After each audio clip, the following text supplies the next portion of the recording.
Bapak,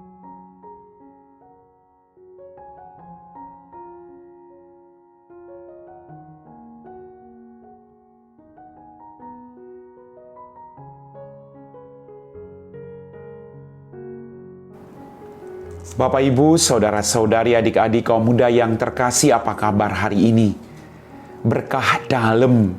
Semoga kasih karunia Tuhan senantiasa menyertai kita. Hari ini gereja seluruh dunia merayakan peringatan wajib Padre Pio Imam. Saya mengajak Anda untuk mendengarkan dan merenungkan firman Tuhan. Tuhan bersamamu dan bersama rohmu. Inilah Injil Yesus Kristus menurut Santo Lukas. Dimuliakanlah Tuhan.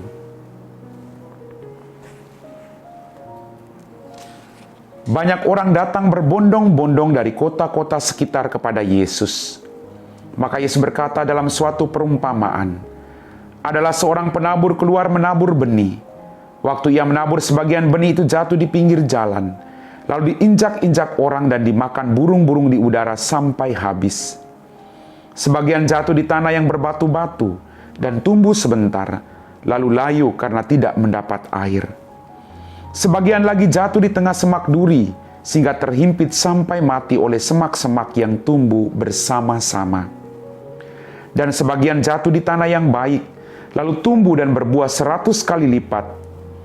Sesudah itu Yesus berseru, barang siapa mempunyai telinga untuk mendengar, hendaklah ia mendengar. Para murid menanyakan kepada Yesus maksud perumpamaan itu. Yesus menjawab, kalian diberi kurnia mengetahui rahasia kerajaan Allah, tetapi hal itu diwartakan kepada orang lain dalam perumpamaan, supaya sekalipun memandang mereka tidak melihat, dan sekalipun mendengar mereka tidak mengerti. Inilah arti perumpamaan itu. Benih itu ialah sabda Allah. Yang jatuh di pinggir jalan ialah orang yang mendengarkannya. Kemudian datanglah iblis, lalu mengambil sabda itu dari dalam hati mereka, supaya mereka jangan percaya dan diselamatkan. Yang jatuh di tanah yang berbatu-batu ialah orang yang setelah mendengar sabda itu, menerimanya dengan gembira. Tetapi mereka tidak berakar. Mereka hanya percaya sebentar saja dan dalam masa pencobaan mereka murtad. Yang jatuh dalam semak duri ialah orang yang mendengar sabda itu, dan dalam pertumbuhan selanjutnya mereka terhimpit oleh kekhawatiran, kekayaan, dan kenikmatan hidup, sehingga tidak menghasilkan buah yang matang. Yang jatuh di tanah yang baik ialah orang yang mendengarkan sabda itu dan menyimpannya dalam hati yang baik, dan menghasilkan buah dalam ketekunannya. Demikianlah sabda Tuhan. Bapak, Ibu, saudara-saudari, adik-adik kaum muda yang terkasih, kembali pada hari ini kita mendengar kisah tentang seorang penabur. Ketika dia pergi menabur, ada sebagian benih yang jatuh di pinggir jalan.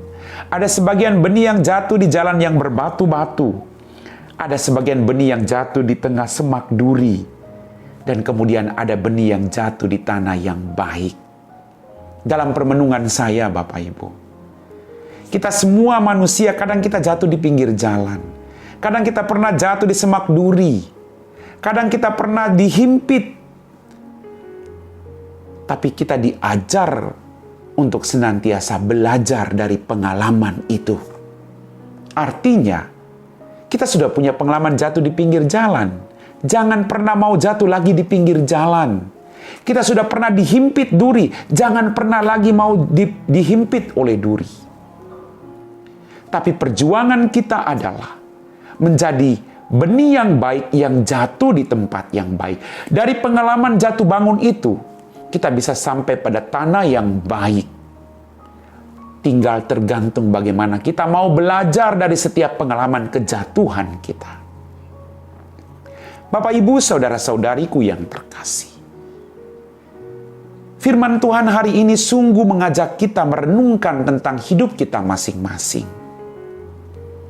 Kadang firman itu begitu kuat, kita percaya. Tapi ketika ada badai, ketika ada pergumulan, kita goyah. Ketika ada tantangan, kita menyerah. Tapi mari kita berjuang untuk sampai pada tanah yang subur. sehingga menghasilkan buah berlimpah dalam kehidupan kita. Success is a journey. Jatuh bangun lagi, sampai kita merasakan bahwa Allah sungguh baik.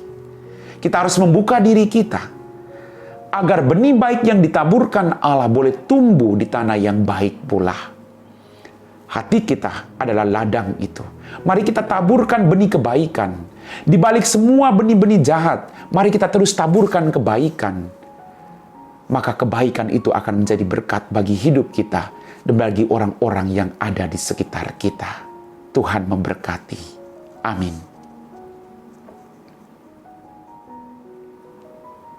Bapak, Ibu, saudara-saudari, adik-adikku yang terkasih, kita semua telah diteguhkan oleh firman Tuhan. Kita siapkan hati kita untuk berdoa. Dalam nama Bapa dan Putra dan Roh Kudus. Amin.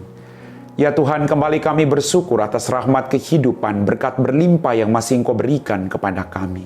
Ampuni dosa-dosa kami. Pada kesempatan ini kami berdoa bagi para petani di mana saja mereka berada. Berikanlah mereka rahmat kesehatan. Berkatilah segala upaya mereka, agar apapun yang mereka lakukan mendatangkan berkat bagi hidup mereka, bagi keluarga, dan orang-orang yang ada di sekitar mereka. Berikanlah mereka hasil panen yang baik Tuhan. Cuaca yang baik, agar jerih payah mereka boleh terbayar dengan sampai pada tanah yang baik dan memperoleh hasil yang baik. Berkatilah niat baik mereka, perjuangan kerja keras mereka. Berkatilah para petani di mana saja mereka berada.